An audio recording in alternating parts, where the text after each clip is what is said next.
Respect on the eve of Ramadan. Time for contemplation. When I was 18, somehow I won selection by voluntary service overseas to go for a year to Uganda to teach in a secondary school. I had never been on an aeroplane, I had never been out of Britain, never experienced life beyond the cosy confines of rural England. In short, I'd had a privileged and secluded upbringing. I had no experience of other faiths. I had no experience of other ethnicities. I was an innocent abroad. Imagine the shock of waking up in Namasagali on the banks of the River Nile, 60 miles north of Lake Victoria, 15 miles from the nearest post box, 15 miles from the nearest telephone. There were two other Mzungus on the Catholic mission school staff, that's white men. They were both in Swahili. They were both priests, and I wasn't even a Catholic. For several weeks, I was desperately homesick, but my learning curve was very fast. I remember my first week teaching in the school, and I was looking out at the class, and I turned round. I guess the class was about 70 people. I turned round, and I started writing on the blackboard, and somebody made a rude noise, and I turned round, and I said, "Who was that?" And the girl in the front row said, "That black boy at the back, sir." I said, "But you're all black." And she said, "Ah, sir, some of us are much blacker than others." And I looked, and he was a beautiful blue-black Nilotic boy from the Sudanese border, and she was a creamy cappuccino from the southwest of Uganda.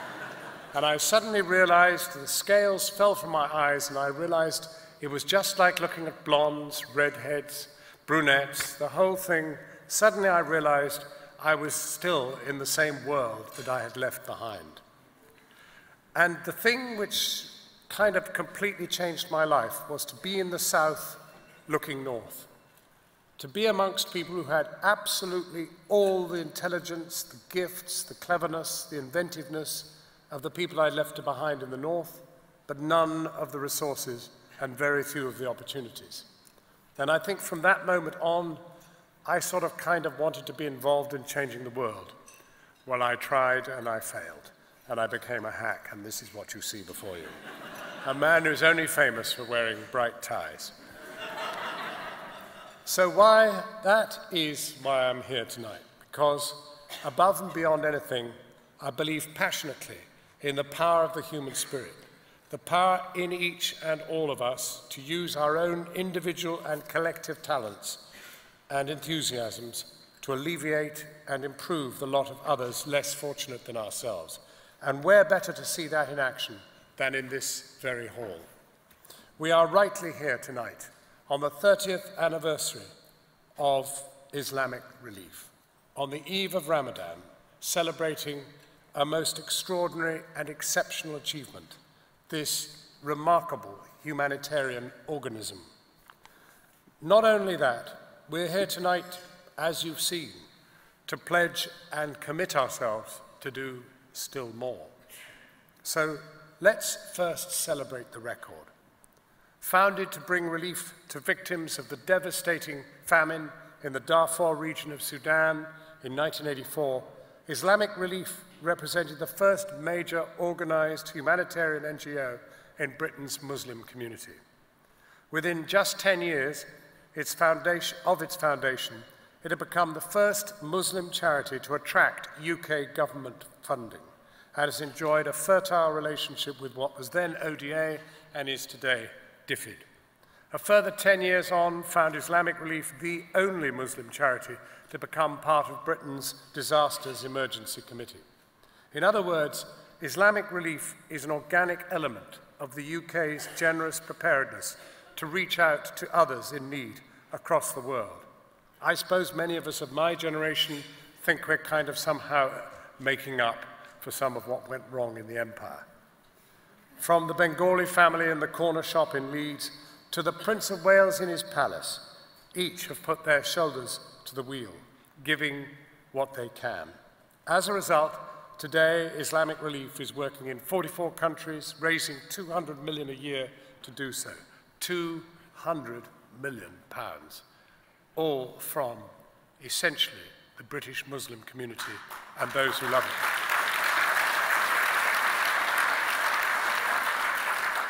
Pakistan is the biggest recipient of Islamic Relief's aid, about 70 million a year. And I've seen Islamic Relief in action there, in Pakistan, not least in Kashmir. Who can forget the shattering aftermath of the earthquake in 2005? It was an unbelievable scene because it was the most impenetrable place, mountainous, roadless. The roads had been rocked to pieces. The rivers were all over the place. It was incredibly difficult to reach people. I was sent to report, and I found Islamic Relief the first out there ready to deal with the consequence of an event in which 100,000 people died, 130,000 were injured. But for Islamic Relief, the gravest challenge there lay in the 3.5 million people who had been displaced. And I saw at first hand Islamic Relief, hand in hand with the International Red Cross, with the United Nations, with Save the Children, and many others, toiling in appalling conditions, first to rescue, then to shelter, and then to feed. It was a vast and integrated response. There's nothing standalone about Islamic Relief.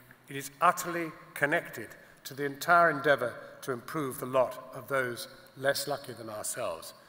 I saw Islamic Relief at work in Haiti, where, as a matter of fact, I think there are few, if any, Muslims. Indeed, I don't think I met a Muslim all the time I was there.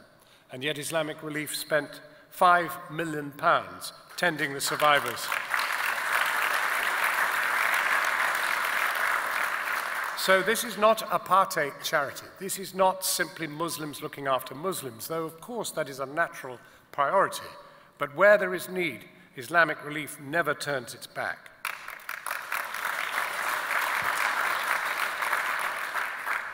Yet again, the consequences of that earthquake in 2010 were massive. 250,000 people died.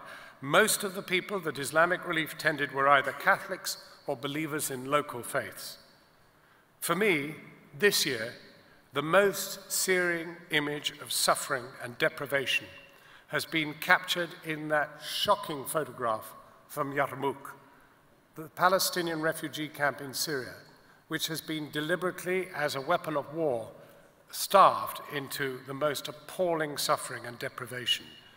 That picture of face after face after face after face in the long wrecked streets, we all saw it on the front pages of our newspapers. People starving, queuing to try to get the few strands and seeds of food that were available. That camp remains terribly badly cut off even now, but even there, Islamic Relief have been able to make some difference. Each face tells a story of the pain and destruction wrought by civil war. Each describes the use of starvation as a weapon of war. In this hellish smash-up of a once intricate and beautiful part of the region, Islamic Relief is on the humanitarian front line, deploying £68 million this year alone in relief. I've seen Islamic Relief in Gaza. How proud we should be of what Islamic Relief is achieving in Gaza.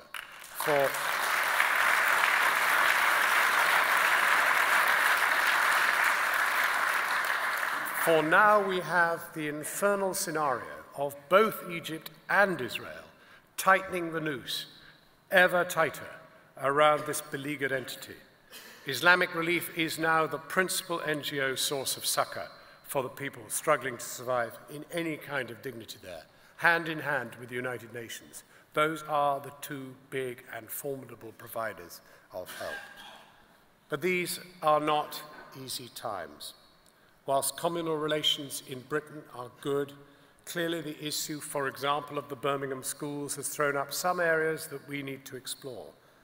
I went to one of the schools named. It was clear to me that there had been some kind of collision of cultures.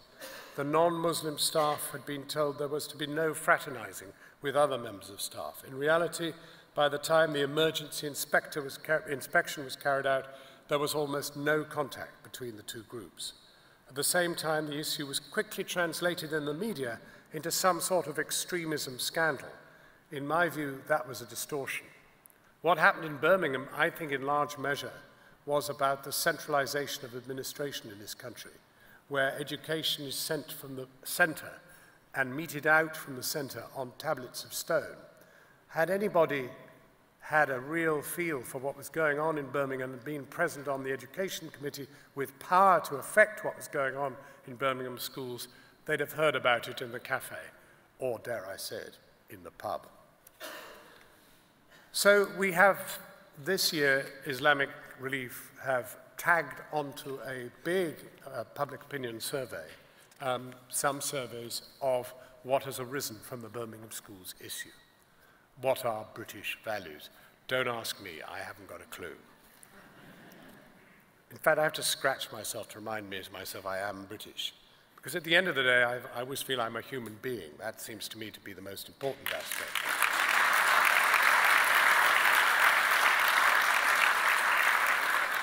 In this YouGov poll, 62% of British Muslims declare themselves proud to be British, while the number who are not is just 16%. And let me tell you that 14% of Scots are not proud to declare themselves British. 67% of British Muslims believe in freedom, tolerance of others, accepting personal and social responsibility, and respecting and upholding the rule of law. The core values of Britishness as recently defined by David Cameron. A tiny 6% do not. Well, that is an interesting and corrective finding, and an important one. We have the additional difficulty thrown up by the terrible consequences of the US-led, UK-backed invasion of Iraq. I think in my life as a reporter and a journalist, simply because I had worked in that region, I covered the Iran-Iraq war in 1980, I was caught up in the Iranian Revolution in 1979, I interviewed Saddam, I spent a lot of time in Iraq. Anybody who went there knew of the tender sensibilities and balances that existed. And the idea that in some way you could crash in there with shock and awe and change the world for the future was in itself a shocking issue, a terrifying issue. And only now are the true consequences of it coming back to roost. I have no doubt whatever that Syria is, the ripping of the life out of Syria is a direct consequence of that violation of other people's territory. We must not let these developments drive a wedge between our communities at home. And that's why the influence of Islamic Relief right here in our own country is so important. It isn't just a question of what is being done overseas, what is being done to people in need. It is the fact that in binding together to look after people less fortunate than ourselves, we're doing something that people are doing all over Britain and which people are prepared to support each other doing. We are one human condition, and we have to bind together, and we have to stay together.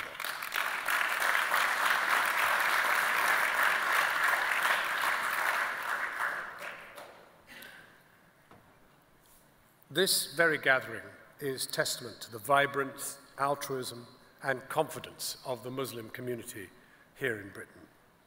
But we all need to do more. There is still too much that separates our communities. There is still too little understanding of what each is about. Even today, how many people in Britain even understand exactly what Ramadan is? Equally, how many Muslims understand where the Queen fits within the Church of England and why?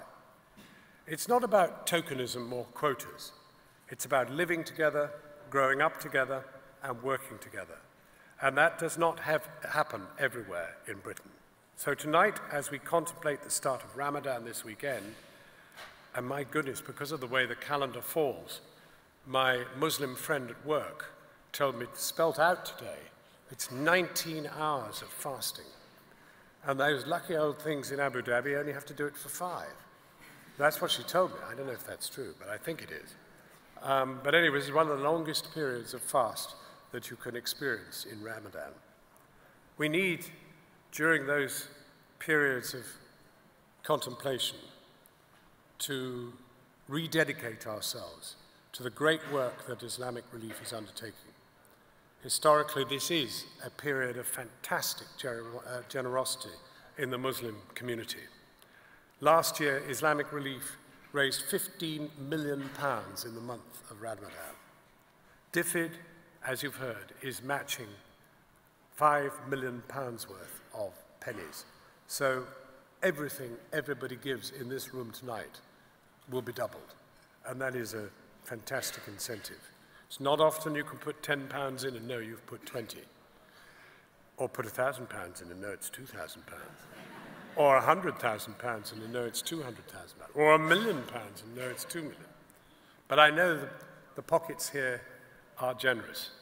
The handbags are generous. The hearts are generous.